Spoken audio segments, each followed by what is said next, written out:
우리 지난 시간에 뭐 배웠는지 기억나세요? 네, 기억납니다. 교회의 본질에 대해서 안디옥 교회가 굉장히 잘 보여줬어요. 네. 그리고 바나바와 사울을 보내는 데 있어서 성령이 이들은 따로 세워라 이렇게 또 인도해 보내셨어요. 주셨어요. 네. 맞아요. 그리고 서기오 바울이라는 총독에게 복음을 전하는데 그 총독이 주의 말씀을 듣고 되게 놀랍게 여기는 장면도 나옵니다. 맞습니다. 네. 총독에게까지 복음이 전해지는 아주 성공적인 1차 선교 여행을 배웠는데 맞아요. 네. 오늘은 어떤 얘기가 이어질지 기대됩니다. 아, 너무 기대가 됩니다. 오늘 13장. 안녕하세요. 안녕하세요. 우리는 어디인가에 머물게 되면은 그곳에서 내가 뿌렸던 사랑의 결실들을 내가 거두기를 소망하죠. 누구나. 네. 그런데 여기 안디옥 교회가 파송했던 사울과 바나바는 키프로스 전도를 성공적으로 마무리했음에도 불구하고 거기에 머물러 가지고 신자들과 더불어 또 총독인 서기오 바울이 제공하는 안락함 속에 머물려고 하지 않고 또 새로운 선교지를 향해 거듭거듭 떠나갑니다. 네. 나는 이게 굉장히 놀라운 거라고 생각을 하는데요. 그러니까 아주 그 불모지와 다를 바 없는 곳에 씨를 심는 이들의 고독함 이런 것들이 그대로 느껴지는데 우리는 아주 낭만적으로 바울 사도가 배를 타고 또 새로운 선교지로 떠나고 거기에 누군가 기다리고 있는 게 아니라 완전히 낯선 세계하고 부딪혀가면서 거기에서 예수 그리스도를 증언해야 하는 아주 고단한 삶을 받아들이는 거죠. 예, 편안하기를 원하는 게 모든 인간들의 소망이라고 본다면 자기를 편안하게 두지 않는 이것이 이제 초기 선교자들의 아름다운 모습이었다고 얘기할 수 있겠습니다. 오늘 수업 사도행전 26강 비시디아 안디옥. 갈라디아 지방에 비시디아 안디옥이라고 하는 곳이 있다고 얘기했는데 거기 비시디아 안디옥이라고 하는 곳으로 가서 복음 전하는 이야기가 오늘 우리가 다뤄야 할 내용입니다. 네. 오늘 본문이 길기 때문에 다 읽지 못하고 네. 부분 읽어갈 텐데요. 먼저 사도행전 13장 13절부터 16절까지를 정훈 학생이 읽어주세요. 네. 바울과 및 동행하는 사람들이 바보에서 배 타고 밤빌리아에 있는 버가에 이르니 요한은 그들에게서 떠나 예루살렘으로 돌아가고 그들은 버가에서 더 나아가 비시디아 안디옥에 이르러 안식일에 회당에 들어가 앉으니라. 율법과 선지자의 글을 읽은 후에 회당장들이 사람을 보내어 물어 이르되 형제들아 만일 백성을 권할 말이 있거든 말하라 하니 바울이 일어나 손짓하며 말하되 이스라엘 사람들과 및 하나님을 경외하는 사람들은 들으라. 자, 흥미로운 사실은 13절에서 바울과 및 동행하는 사람들이 라고 말합니다. 예. 네. 자, 전에도 잠시 얘기했지만은 그동안에 이 일을 주도하는 것은 언제나 바나바였는데 이제는 일의 주도하는 사람이 바울로 바뀌었음을 보여주고 네. 이제 다시는 사울이라는 이름으로 얘기 안 합니다. 네. 바울이라고 네. 하는 이름이 국제적인 그러네요. 이름으로 첫째부터. 헬라적인 이름으로 여기 소개가 되고 있고 그래서 바울과 동행자들의 행적을 얘기하고 있는데 그러니까 어쨌든 이 구브로 전도를 통해서 주도권이 바울에게 넘어간 것으로 보인다라고 말할 수 있습니다. 네. 자, 그들은 바보라고 하는 곳에서 배를 타고 밤빌리아에 있는 버가에 이르렀다. 소아시아 지방에 당도하게 된 것입니다. 그런데 13절은 슬그머니 어떤 얘기를 하냐면 요한은 그들에게서 떠나 예루살렘으로 돌아가고 라고 말합니다. 그렇죠. 안디옥 교회로부터 함께 동행했던 요한이 선교지 이탈한 거라고 얘기할 수 있습니다. 이 선교지에서 이탈한 요한은 바나바의 조카이고요. 또 예루살렘에서 상당히 유력하게 초기 교회인들을 섬겼던 마리아의 집이 있습니다. 우리는 그 마리아 집을 흔히 교회에서 뭐라고 하냐면 마가의 다락방, 마가 요한이거든요. 네. 그러니까 요한의 집인데 사실은 어머니 집에 기사 가고 있던데 그 마리아의 집이에요. 그 마리아의 아들이라고 얘기할 수 있겠고요. 그리고 여러분 며칠 전에 우리가 봤습니다만 바울 사도가 감옥에서 천사의 도움으로 풀려나가지고 찾아가서 문을 두드렸던 그 집도 바로 마리아의 집입니다. 그러니까 그 집이 굉장히 중요했던 집임을 알 수 있습니다. 근데 왜 이 마가 요한이 선교지를 이탈해서 예루살렘으로 돌아가 버리고 말았을까 생각해 봅니다. 원인은 알 수가 없습니다. 근데 다만 짐작을 해볼 수 있죠. 아직은 젊은 나이였기 때문에 그 먼 여로가 너무 고달프게 느껴져서 돌아갔다 이렇게도 볼 수 있겠고 혹은 뭐 다른 생각들도 있습니다. 바울이 상당히 엄격한 사람이잖아요. 그 바나바는 관대하고 따뜻하고 이런 데 비해서 바울은 이제 목표지향적인 사람이기도 하고 나중에 좀 달라지기도 합니다만은 그러니까 그 엄격함 때문에 싫어서 갔을 수도 있고 알 수는 없어요. 그러나 어쨌든 난 돌아갈래요 하고 예루살렘으로 가버리고 맙니다. 그러니까 이 마가 요한의 그 이탈이 그렇게 친밀했던 바울과 바나바 사이에 보이지 않는 실금을 만듭니다. 이게 그렇죠. 나중에 이제 우리가 보겠습니다만은 바울이 2차 전도여행 떠날 때 바나바는 마가 요한을 동행시키자고 얘기해요. 근데 안 돼, 얘는. 바울이 엄격하게 거절합니다. 그래서 바나바는 자기의 길로 갑니다. 초대교회의 위대한 두 사역자가 갈라지게 되는 그 역할을 감당했던 게 마가 요한이라고 얘기할 수 있겠는데요. 여하튼 그는 돌아갔고 바울 일행은 버가에서 더 나아가 비시디아 안디옥에 이르렀다 이렇게 얘기합니다. 비시디아 안디옥은 뭐 지난 시간에도 얘기했습니다마는 수리아에 있는 안디옥과 더불어서 또 다른 안디옥인데 동일한 이름이 존재하는 까닭은 그 안티오쿠스라고 하는 사람을 기리기 위해 세워졌던 많은 도시 가운데 하나다 이렇게 이제 보면 되겠습니다. 그렇죠? 지금은 튀르키예의 요충지이고요. 갈라디아 지방에 있습니다. 해발로 한 1180m 이 정도 높이에 있는 그런 도시입니다. 근데 이 비시디아 안디옥이라고 하는 것은 안티오쿠스를 기념하여 세운 도시인 만큼 상당히 기획 도시이고 많은 주민들이 살았다고 볼 수 있습니다. 그러니까 여러분 우리가 바울 사도 일행이 선교를 했던 곳은 우리가 생각하는 농촌이나 어촌이나 이런 한적한 곳이 아닙니다. 대도시 위주로 이동했음을 알 수 있어요. 바울의 선교는 대도시, 사람들이 많은 곳으로 다녔음을 우리가 알 수 있습니다.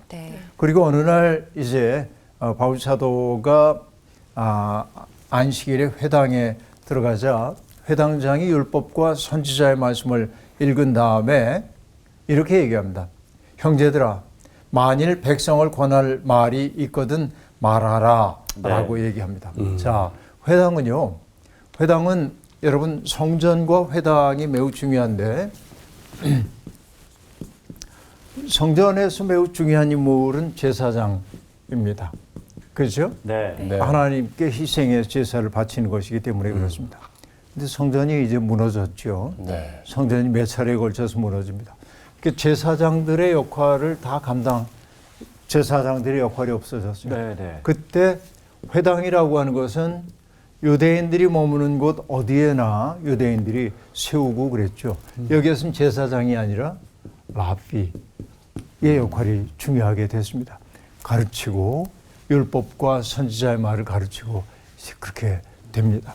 그러니까 말씀 중심에 이건 이제 의례 중심이라고 한다면 이것은 말씀 중심의 어떤 종교가 들어서게 된 것이죠. 그때 회당에서 늘 하는 게 뭐냐, 두루마리로 있는 하나님의 말씀을 낭독하고 난 다음에 그 자리에 있는 낯선 사람들이 있으면은 불러요. 형제들이요. 오늘 말씀에 대해서 할 말씀이 있으면 해달라고, 새로운 경험을 나눠달라고 청합니다. 굉장히 열린 태도인 네. 것이죠. 오늘 여러분 생각해 보세요. 교회에 우리가 예배를 드리고 있는데 처음 보는 분이 방문했어요. 그래서 얘기하는 겁니다. 오늘 자매님 처음 오셨는데 혹시 오늘 읽은 본문 말씀에 대해서 하실 말씀이 있습니까? 이런 격이에요. 이게 여러분 이제 유대인들이 말씀을 얼마나 토론을 통해서 이해하려고 애썼는지를 보여주는 대목이기도 합니다. 네. 유대인들의 성인식 13세가 되면 하는 바르미츠바라고 하는 그 성인식에 보면은 성인식하기 위해서 이제 성경을 뽑아요. 어떤 부분을. 그 성경, 내가 좋아하는 성경이 아니라 하나님이 내게 지정해 준 성경으로 여기고 그 성경을 연구합니다. 아이가. 근데 난감한 성경 구절들이 있잖아요. 근데 얘는 그걸 연구를 해야 돼요. 네. 그리고 회당에 가가지고 얘기합니다. 그럼 여기 앉아있는 어른들이 질문을 해요. 질문.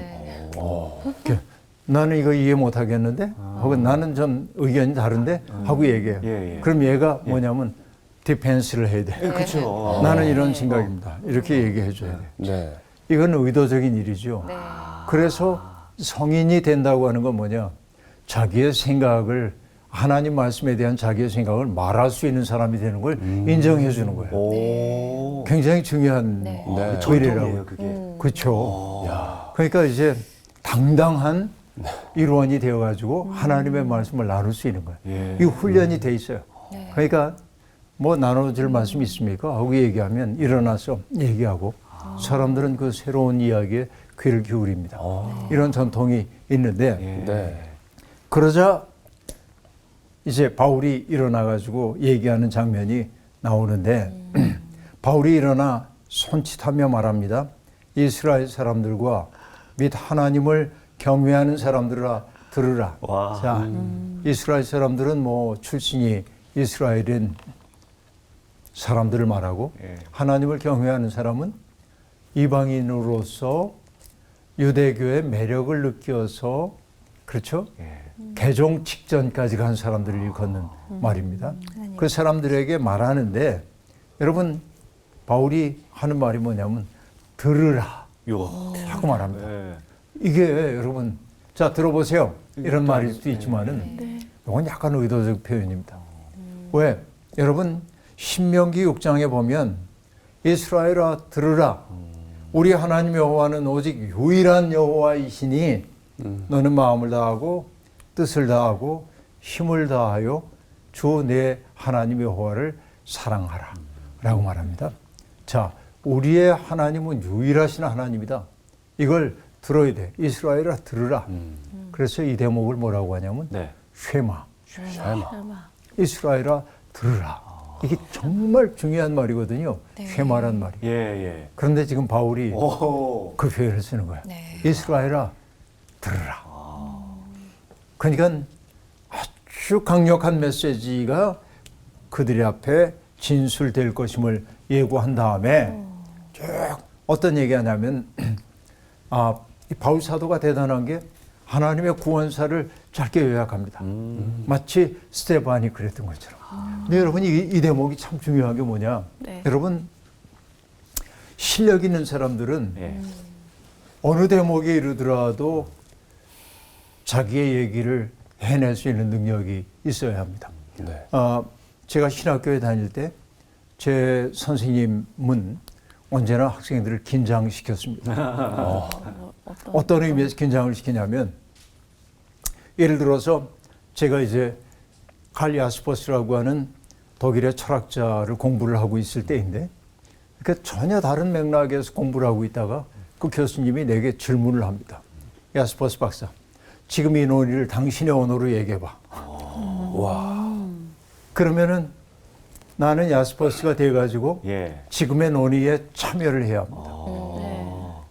그 얘기는 뭐냐면은 전혀 다른 언어를 가지고 접근할 수 있는 능력이 있어야 한다는 얘기예요. 그러니까 긴장하지 않을 수가 없었던 것이죠. 근데 그 선생님의 공부 방법이 그랬습니다. 뭐 예를 들면 이런 거 있네요. 어느 날 같이 이제 고궁이나 이런 데를 걷기도 하고 그랬는데 종묘 같은데 같이 이렇게 가면 그 선생님이 내게 질문을 해요. 어? 저 종묘의 정전을 신학적으로 뭐라고 하면 되겠어? 이렇게 질문하시는 거예요. 네. 갑자기 종묘의 정전을 보면서 신학적으로 뭐라고 얘기해요. 당혹스러워요. 네. 그런데 교수님이 얘기하십니다. 바로 그게 사도성, 아포스톨리시티라고 얘기를 합니다. 왜? 종묘의 정전이라고 하는 게 왕가의 정통성을 나타내기 위해서 네. 왕가의 그 의패를 모신 곳이잖아요. 네. 왕가의 정통성의 뿌리예요. 그러니까 신학적으로 얘기하면 뭡니까? 사도들의 전통입니다. 사도성. 그러니까 그 교수님은 그런 공부를 시킨 거예요. 뭘 봐도 신학적으로 사고하도록 만든 거예요. 네. 이럴 때 뭐냐면 어떤 부분을 보더라도 그 부분을 가지고 접근할 수 있는 능력이 우리에게 있어요. 네. 유능한 서기관이 이런저런 전거를 꺼내가지고 얘기할 수 있는 것과 똑같은 것입니다. 그러니까 바울 사도가 지금 유대인 회중들을 앞에 놓고 율법에 익숙한 사람들에게 얘기를 할 때 바울 사도는 아주 유장하게 과거의 출애굽 사건으로부터 예수에 이르는 구원사의 이야기를 짤막하게 요약할 수 있는 겁니다. 이게 굉장한 능력이죠. 저는 그래서 우리 오늘의 기독교인들에게 필요한 것들이 이런 것인데, 예를 들면 하나님을 전혀 믿지 않는 사람들하고 대화한다고 그래도 우리가 하는 이야기가 그들에게도 의미 있게 들려오고, 그렇죠? 그 예수 믿지 않는 사람들이 소위 우리 지식사회를 구성하고 있는 담론의 지평이 있는데, 여기에서 지금 기독교인들의 몫이 별로 없어요. 기독교인들의 이야기가 지식사회에서 별로 들려오질 않아요. 네. 맥락이 다르기 때문이라고도 얘기할 수 있지만, 그러나 난 그렇게 생각 안 합니다. 오히려 기독교가 가지고 있는 강렬한 메시지가 우리 사회의 담론을 만들어낼 수 있는 굉장히 중요한 전거가 있다고 생각을 하고 있는데, 우리가 지금 무시당하면 안 되거든요. 그러니까 정말 실력이 있어야 합니다.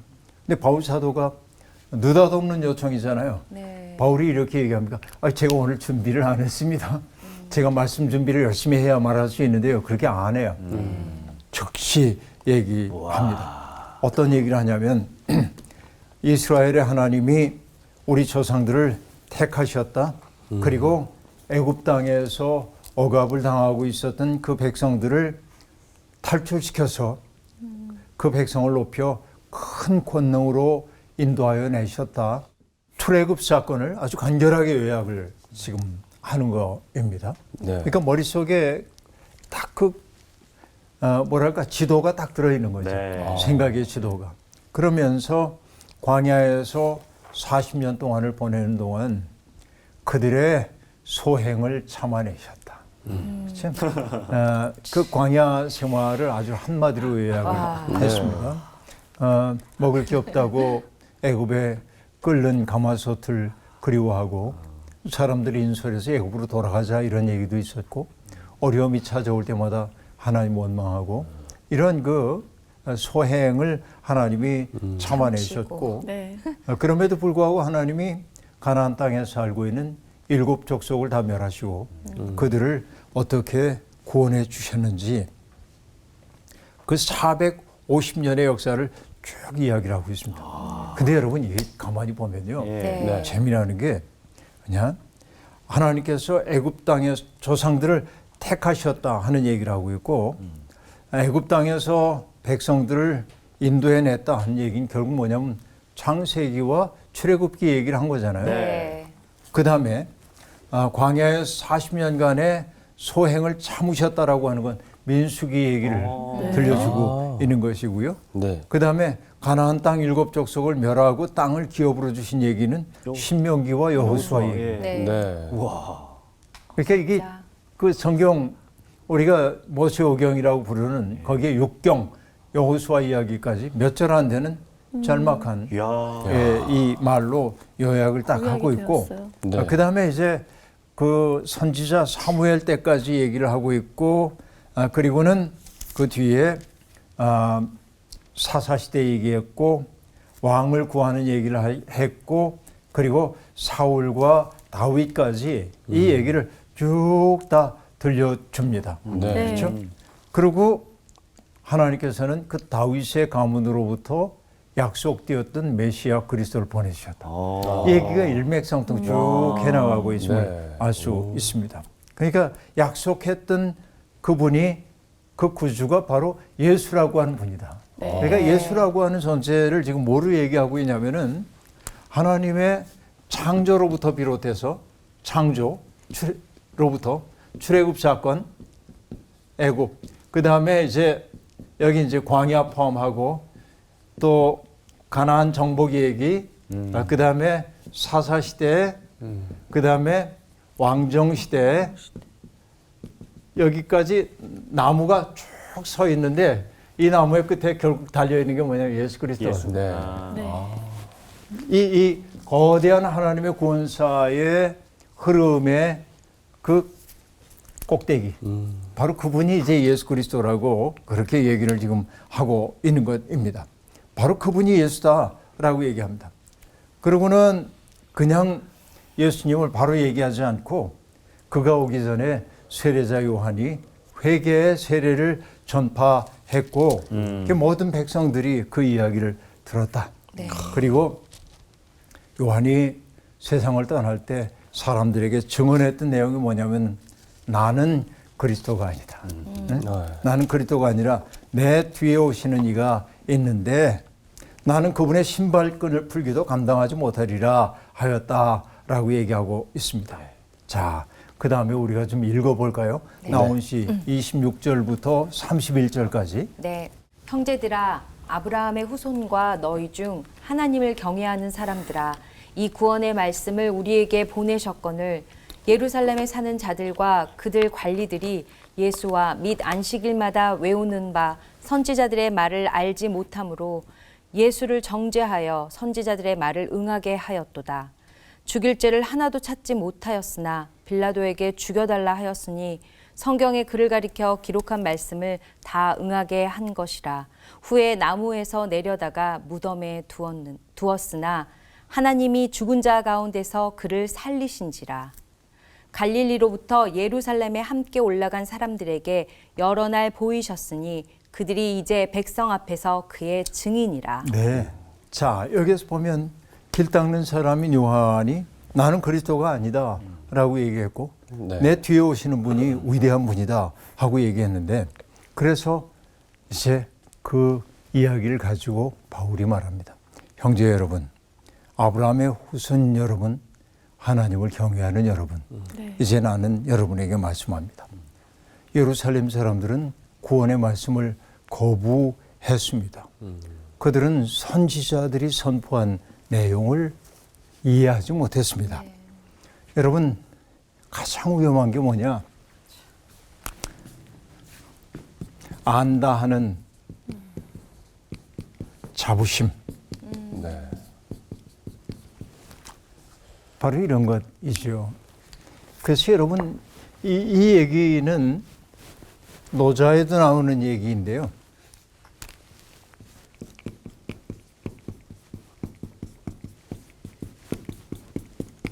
지자 불언이요 언자 부지라. 어떤 얘기입니까? 아는 사람은 말하지 않고 말하는 사람은 알지 못한다. 기가 막힌 이야기예요. 네. 그러니까 여러분, 말 많이 하는 사람들이 잘 알기 때문에 그러지 않을 때가 아주 많이 있습니다. 특별히 진리에 관해서는 더욱더 그러합니다. 점점 입을 다무는 거죠. 그래서 여러분, 비트겐슈타인이라고 하는 철학자는 이제는 침묵이다. 그리고 침묵으로 들어가거든요. 더 이상 말할 수 없어. 그러니까 여러분, 노자의 첫머리에 등장하는 것도 똑같습니다. 도라고 이름하는 것은 이미 도가 아니다. 우리가 뭔가 이름을 붙이는 것은 이미 그 이름이 아니다 하고 얘기합니다. 그러니까 우리가 알 수 없음을 받아들이는 게 믿음인지도 모릅니다. 근데 어쨌든 이스라엘 사람들은 바로 이 아까 얘기했던 이런 역사, 창세기로부터 비롯되어 가지고 하나님의 그 놀라운 구원 역사의 나무에 달린 가장 아름다운 열매인 예수를 보고도 인정하려고 하지 않았다라고 얘기하고 있고 구원의 말씀을 그들이 거부했다라고 얘기합니다.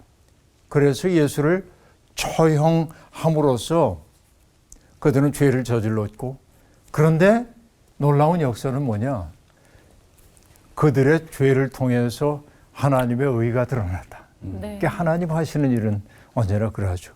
그러니까 여러분 하나님의 의를 드러내기 위해 그들이 죄를 지어야 했단 말이 아닙니다. 네. 중요한 건 뭐예요? 하나님은 바로 그들의 죄까지도 이용하셔서 당신의 일을 이루어 가신다라고 하는 얘기입니다. 자, 바울은 얘기합니다. 무죄한 사람을 이방인 권력자의 손을 빌어 죽였다라고 말합니다. 네. 여러분 이러한 일은 정말 자주 일어납니다. 요한복음 16장 1절과 2절을 보면 이런 말이 등장합니다. 내가 이것을 너희에게 이름은 너희로 실족하지 않게 하려 함이니 사람들이 너희를 출교할 뿐 아니라 때가 이르면 물론 너희를 죽이는 자가 생각하기를 이것이 하나님을 섬기는 일이라 하리라. 제 여러분 전에도 얘기했지만은 무지도 죄입니다. 네. 그렇죠? 그런데 무지한데 종교적 열심이 있어요. 종교적 열심과 무지가 결합될 때 그것은 폭력적 행위로 드러날 때가 아주 많이 있습니다. 유대인들도 그랬죠. 예수를 죽이는 게 자기들의 신앙에 합당하다고 얘기했습니다. 바울 사도도 그랬습니다. 예수 믿는 사람들을 박해하는 것이 하나님의 뜻이라고 여겼던 것이죠. 네. 뭐 때문에 그럽니다. 무지하기 때문에, 알지 못했기 때문에. 그래서 우리는 언제나 경계해야 합니다. 그러나 여러분, 무지한 자들의 손을 빌려서 예수를 죽였지만 그로 끝이 아니었습니다. 하나님이 그를 죽은 자 가운데서 다시 일으켜 세우셨다라고 얘기하고 있습니다. 그러니까 예수라고 하는 존재에 대해서 세상이 노하고 얘기했어요. 네. 근데 그들의 소행에 대해서 하나님이 노하셔서 이게 부활 사건입니다. 바울 사도가 바로 그 얘기를 지금 하고 있습니다.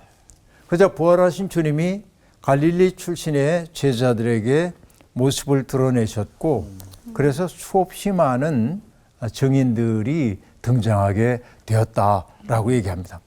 그러면서 자기가 한 그 이야기가 신빙성 있는 이야기임을 보여주기 위해서 신학적으로 사람들을 설득하기 위해서 성서를 인용하기 시작합니다. 자, 32절부터 34절까지 성원 씨. 네. 우리도 조상들에게 주신 약속을 너희에게 전파하노니 곧 하나님이 예수를 일으키사 우리 자녀들에게 이 약속을 이루게 하셨다 함이라. 시편 둘째 편에 기록한 바와 같이 너는 내 아들이라 오늘 너를 낳았다 하셨고 또 하나님께서 죽은 자 가운데서 그를 일으키사 다시 썩음을 당하지 않게 하실 것을 가르쳐 이르시되 내가 다윗의 거룩하고 미쁜 은사를 너희에게 주리라 하셨으며. 그 금방 예수 그리스도에 대한 이야기를 지금 내가 했는데 이건 그냥 내 머릿속에서 나온 이야기가 아니고 이미 성경에 예언되어 있는 그 이야기가 그대로 응한 거다라고 말하면서 네. 너는 내 아들이라 오늘 내가 너를 낳았다. 이건 시편 2편 7절에 나오는 이야기이고 또 내가 다윗의 거룩하고 미쁜 은사를 너에게 주리라 라는 말은 이사야 55장에 등장하는 얘기고 주의 거룩한 자로 썩으심을 당하지 않게 하시리라 라고 하는 건 시편 16편 10절에 등장하는 얘기고 네. 그러니까 여러분 와. 이 바울 사도의 머릿속에는 성경. 이런 말씀들이 딱 들어와 있어요. 인용하려고. 언제든지 인용할 수 있어요. 네, 네, 네. 그렇죠. 그러니까 아까도 얘기했지만은 우리가 하나님의 말씀이 우리 속에 차곡차곡 쌓여 있으면 성령께서 필요할 때마다 톡 건드려서 와. 그 말씀이 떠오르게 하신단 말이에요. 그러니까 바울 사도가 예수 그리스도를 유대인들에게 설득력 있게 설명하기 위해서 성경의 다양한 내용들을 인용해가지고 그러니까 내가 지금 하고 있는 이야기는 내 머리로 꾸며낸 얘기가 아니고 성서를 통해서 이미 예고되었던 그 일이 실행되었다는 사실을 쭉 얘기를 하고 있는 것입니다. 그러니까 썩지 아니하시는 주님에 대한 이야기 등장하는데 바로 그분이 예수 그리스도이다라는 얘기입니다. 자, 35절부터 41절까지 공희 씨. 또 다른 시편에 일렀으되 주의 거룩한 자로 썩음을 당하지 않게 하시리라 하셨느니라. 다윗은 당시에 하나님의 뜻을 따라 섬기다가 잠들어 그 조상들과 함께 묻혀 썩음을 당하였으되 하나님께서 살리신 이는 썩음을 당하지 아니하였나니 그러므로 형제들아 너희가 알 것은 이 사람을 힘입어 죄 사함을 너희에게 전하는 이것이며 또 모세의 율법으로 너희가 의롭다 하심을 얻지 못하던 모든 일에도 이 사람을 힘입어 믿는 자마다 의롭다 하심을 얻는 이것이라. 그런즉 너희는 선지자들을 통하여 말씀하신 것이 너희에게 미칠까 삼가라. 일러스되 보라 멸시하는 사람들아 너희는 놀라고 멸망하라. 내가 너희 때를 당하여 한 일을 행할 것이니 사람이 너희에게 일러줄지라도 도무지 믿지 못할 일이라 하였느니라 하니라. 자, 이제 보면은 아주 그 바울 사도가 지금 설득력 있게 전거를 들어가지고 얘기를 하고 있고, 그러니까 하나님께서 살리신 이는 더 이상 썩음을 입지 않는다. 네. 그렇죠? 인간의 육체라고 하는 건 썩을 수밖에 없죠. 네. 그런데 부활하셨기 때문에 썩음을 입지 않는다고 얘기를 하고 있는 것입니다.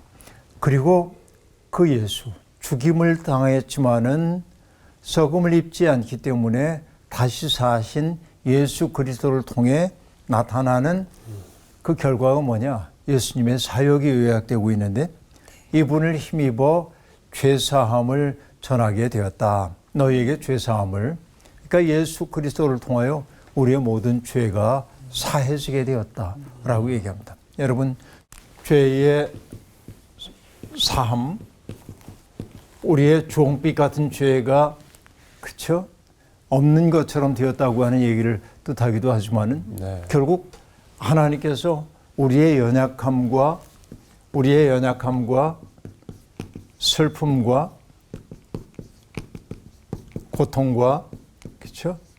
모든 이 아픔들을 예수 그리스도가 짊어지심으로, 그러니까 인간이 겪고 있는 모든 고통 속에 주님이 들어오심으로 함께 겪어내셔서 우리의 연약함을 동정하실 수 있게 되었다.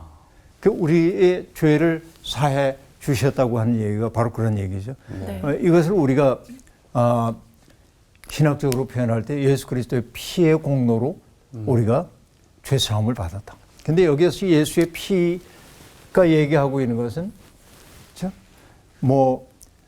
헤모글로빈으로 형성된 어떤 이 물질 얘기하는 게 아니라 네. 피는 곧 생명을 뜻하니까 생명. 그렇죠? 네. 피가 곧 생명이니까 네. 예수 그리스도의 삶이 또 그 핵심으로 얘기하면 예수 그리스도의 사랑이 네. 우리를 구원의 길로 인도한다. 그러니까 그 사랑의 내용이 결국 뭐냐? 우리의 연약함, 슬픔, 고통, 죄성 그 모든 것들을 예수님이 당신과 무관한 것으로 여기지 아니하시고 마치 자신의 것인 양 받아 안아주셨다. 받아들임. 이걸 통해서 우리가 구원을 경험하는 거예요. 여러분, 구원의 경험이라고 하는 것은 어떤 것입니까? 내가 자격이 없는데도 불구하고 받아들여졌다는 사실을 내가 알아차리는 것입니다. 내가 자격이 있어서 하나님의 자녀된 거 아닙니다. 무자격합니다. 그런데 하나님이 무한한 사랑으로 우리를 품에 안으셔서 내 마음의 고통을 내가 안다. 너의 연약함을 내가 안다. 받아 안아주셔서 바로 이게 죄사함입니다. 그때 죄사함을 받은 사람들은 결국 뭐를 경험하게 되냐면 내 삶이 무한히 값지다는 사실을 알게 됩니다. 왜? 주님께서 값을 지불하고 우리를 사셨기 때문에 그래요. 그때부터 우리는 어떻게 살게 됩니까? 함부로 살 수가 없어요. 네. 죄사함을 받은 사람들은 자기를 함부로 내동댕이 치면 안 됩니다. 거룩한 삶을 살아야 돼요. 그래서 뭐냐? 그 사랑을 경험한 사람들은 그 사랑에 합당한 삶을 살기 시작합니다. 그러니까 예수 그리스도를 살아내기 시작하는 것이죠. 네. 이것을 바울은 뭐라고 얘기하냐면 율법으로 의롭다 하심을 얻지 못하던 모든 일에서 의롭다 하심을 얻게 하셨다라고 말합니다. 여러분, 우리가 율법을 하나하나 이렇게 행하면서 613개의 조문이 있는데 하라는 제명 248개, 하지 말라는 조문 365개, 그걸 일일이 다 우리가 헤아리면서 살지 못합니다. 네. 그런데 주님은 그걸 어떻게 하셨습니까? 우리를 무한한 사랑으로 하나님의 의로 우리를 감싸 안아주셨다. 하나님의 부어주시는 그 은혜가 우리를 살게 하셨다. 그러니까 하나님의 신실하심이 예수 그리스도를 통해 나타났고 그 신실하심에 대한 응답이 우리의 믿음이라 하는 얘기죠. 그 얘기를 지금 하고 있습니다. 그러니까 바울 사도가 그 얘기를 쭉 다 들려주고 나서 네. 경고의 말씀을 내리게 됩니다. 너희는 선지자들을 통하여 말씀하신 것이 너희에게 미칠까 삼가라 라고 말하면서 보라 멸시하는 사람들아 너희는 놀라고 멸망하라.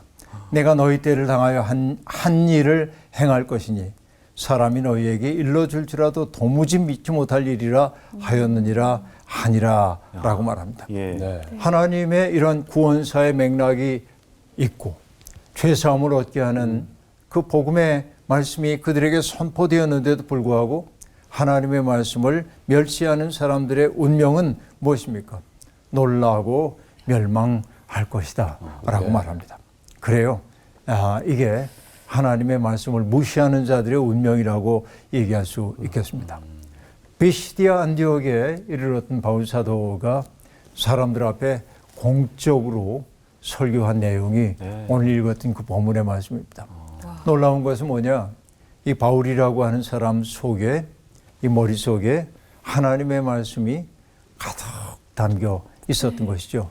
그러니까 유능한 서기관이 이것도 꺼내고 새 것과 낡은 것을 아무렇게 임의로 꺼낼 수 있는 것처럼 바울은 예수 그리스도를 증언하기 위해서 하나님의 말씀을 어디에서라도 인용할 수 있는 그렇죠? 이런 능력을 갖추고 있었다 하는 얘기입니다. 이게 오늘의 목회자들도 노력을 해야 하는 지점이 바로 그런 데 있다고 나는 생각을 하고 있고요. 그리고 저는 이 얘기에 아주 전적으로 공감하는 게 뭐냐면 하나님이 만드신 구원의 나무가 이렇게 있는데 큰 나무가 있는데 창세기로부터 시작돼 가지고서는 쭉 구원사의 맥락이 있는데 여기에 피어난 가장 아름다운 꽃이 예수. 예수. 그게 가장 아름다운 까닭이 뭐냐면 인간의 연약함, 슬픔, 그렇죠?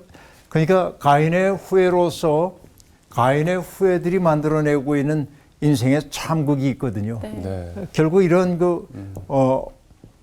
고통 속에 우리들이 살고 있는 것인데 그 모든 것들을 당신과 무관한 것으로 여기지 아니하고 주님은 다 받아 안으셨다. 율법이 그동안 해왔던 것은 뭐냐면은 이런 자를 가지고 너는 이게 문제야. 너는 이게 문제야. 너는 이게 문제야. 했다면 예수님은 뭐 했습니까? 그 고통도 나의 것으로, 너의 슬픔도 나의 것으로 받아 안으셨어. 그래서 자비라고 하는 거예요. 자비로 가인이 만들었던 분열된 세상을 자비와 사랑으로 감싸 안아서 녹여버리는 그 사랑이 구원의 사랑이란 말이죠.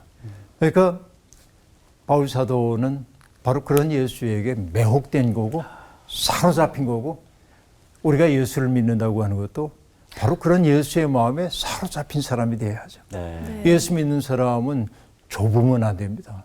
예수 믿는 사람은 누군가를 미워할 수 없습니다. 왜?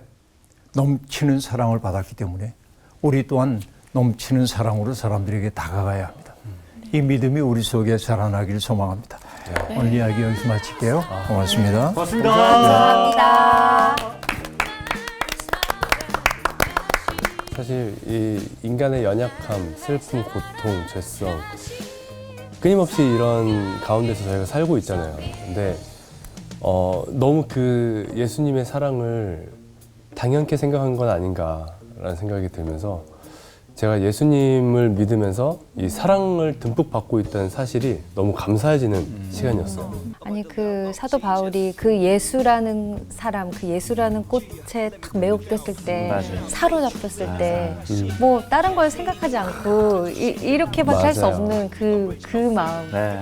그 느낌, 우리 마음이잖아요. 맞아요. 정말 가득 찬 예수로 충만한 그런 모습이었고 그리고 또 실력이 있었어, 실력이. 맞아요. 막 시편 너무 멋있잖아. 네. 시편 딱 인용하고 뭐 인용하고. 맞아요. 아, 그렇게 정말 많은 사람들에게 들으라 하고 딱 선포하는. 선포하는 그런 모습 되게 네. 너무 멋있는데 그러려면 실력을 키워야겠다라는 생각이 들었고 맞아요. 그러려면 성서학당 열심히 네, 해야겠다. 그렇죠. 맞아요. 네. 두 번 봐야겠다. 네. 네. 네, 우리 마음속에 성경 말씀을 좀 가득 채워서 또 한 주 동안 사랑하는 한 주가 됐으면 좋겠습니다. 좋습니다. 네. 사랑합니다.